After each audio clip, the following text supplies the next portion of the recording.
Hello, today is Friday, July 30th, and this is another episode of Friday 5 at 5 with Denver Public Library. My name is Lainey. I'm a librarian at DPL's Central Library, and in 15 minutes or less, we'll have you up to speed on 5 new titles we can't wait for you to read or listen to. Celebrate your city with us this Denver Days. In the spirit of encouraging neighbors to get to know their fellow neighbors, we at the library are hosting a handful of Denver Days events this first week of August. Check out the full slate, which includes everything from block parties to sing alongs to birdwatching in City Park, at the link below, and join in on the community building fun. Now on to the book recs. At number 1, we have Summer Fun by Jeanne Thornton, print book on order, ebook on overdrive. Tori Peters, author of Detransition Baby, is calling Summer Fun the pet sounds of trans literature, and for good reason. Plenty of good vibrations, despite some subject matter that is not messing around. Summer Fun's leading lady Gayla, a hot springs hostel worker in Truth or Consequences, New Mexico, in the year of our Lord 2009, is completely obsessed with the Get Happies, a 60s California surf rock band, much like the Beach Boys. And in true fangirl fashion, she writes them letters. Lots of letters, though less to them and more to their iconic and enigmatic leader, referred to therein only by an equally enigmatic first initial, the letter B. Definite 18th century epistolary novel vibes right there. The question at the center of Gayla's letters: what happened to the Get Happy's rumored final album, Summer Fun? The question at Gayla's center, however, isn't as clear-cut. As readers move backwards and forwards in time with her, they learn more about Gayla and her experience as a trans woman afloat in ambivalence towards herself and towards those in her circle, trans and cis alike, than about the band. Thornton shows with great nuance and tenderness how valuable fandom can be in self-discovery and self-acceptance.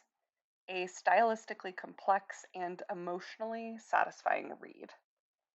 For more in this vein, check out Vivek Shreya's The Subtweet or Shine of the Ever, short stories by Claire Rudy Foster. At number 2 this time, Colorful by Eto Mori, available as an ebook on Overdrive. A best-selling modern classic in Japan, first published over 2 decades ago, Colorful has finally made its way stateside in a first-ever English translation by Jocelyn Allen.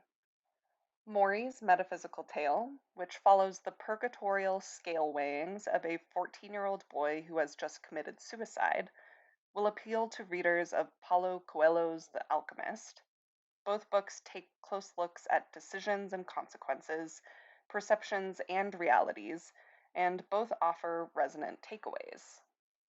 In Colorful, 14-year-old Makoto's life gets a much-needed outsider's view. A reincarnated soul inhabits his body after his near death, looking out on his life and those who populate it. What Makoto took as hopeless and colorless, indifferent family, a complete absence of friendship, is not so under the reincarnated soul's volition. Not only does this nameless soul get a second chance, so does Makoto, through this soul's new perspective. Mori handles the weight of his mental health struggle and some of humanity's major, enduring existential questions with humor and grace and a positivity that feels earned. For anyone who enjoyed The Midnight Library by Matt Haig or Before the Coffee Gets Cold by Toshikazu Kawaguchi. And be sure to check out the 2010 animated film inspired by the original as well. Dear Miss Metropolitan by CAROLYN FERRELL is our third title today, available in print and on Overdrive in ebook and e-audio formats. If you've ever found yourself glued to a news story of a long-missing girl who's turned up after years, perhaps even decades captive, this is the book for you. In Miss Metropolitan, we learn of 3 teen girls who were abducted nearly 10 years ago, held underground and tortured physically, sexually, and psychologically in Queens, New York, by a sadist known only as Boss Man. The title of the book comes from the girl's unwitting neighbor all those years, an advice columnist for the local newspaper, the great Miss Metropolitan, bereft at the thought of having been so close and yet so unable to help. Her missives make up a portion of the novel, along with community members' reactions to the news and each captive's origin story. Despite and as a result of their plight, the girls have grown very close. So when Fern and Gwyn turn up without Jasenia, and without an explanation for Jasenia's whereabouts, their story takes another mysterious turn. Composed of fragments and snippets of information, Miss Metropolitan has the feel of a true crime TV episode or a scrapbook. Ferrell doesn't flinch when dealing with deep trauma, and she also quite deftly and humanely portrays the lives of the girls, two of whom are black, one a Latina. Pop culture tidbits from the likes of Prince, Diana Ross, and Soul Train give the narrative some levity. For more heavy hitting fiction in this vein, try The Nickel Boys by Colson Whitehead or Sorrowland by Rivers Solomon.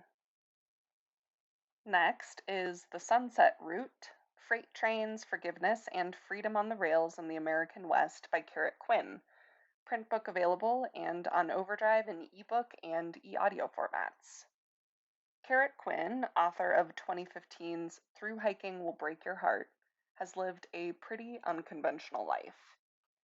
After a trauma filled early childhood, which she lived with her mother, a woman with schizophrenia who believed herself to be the reincarnated Virgin Mary, she moved from Alaska to Colorado to be under the care of her grandparents. Though the abuse and neglect stopped there, the effects of both did not. Quinn felt like an outsider wherever she went, and she knew not to trust those around her. Her view of the world: humans are wildly unpredictable. It wasn't until she fell in with a group of straight edge anarchists who moved from place to place by hitching rides on freight trains that she felt some sense of belonging. Communal living, dumpster diving for food, shoplifting, sleeping under the stars. This lifestyle outside of societal norms was an alternate way of being that spoke deeply to Quinn. In The Sunset Route, we ride the rails with her as she crisscrosses the country in search of herself and, eventually, in search of her mother, 20 years after their parting. For fans of Tara Westover's Educated, and if you like this one, check out Possum Living: How to Live Well Without a Job and with Almost No Money by Dolly Freed, or The Distance Between Us by Reina Grande. And at number 5, we have Mona at Sea by Elizabeth Gonzalez James, available in print and on Overdrive as an ebook and e-audiobook.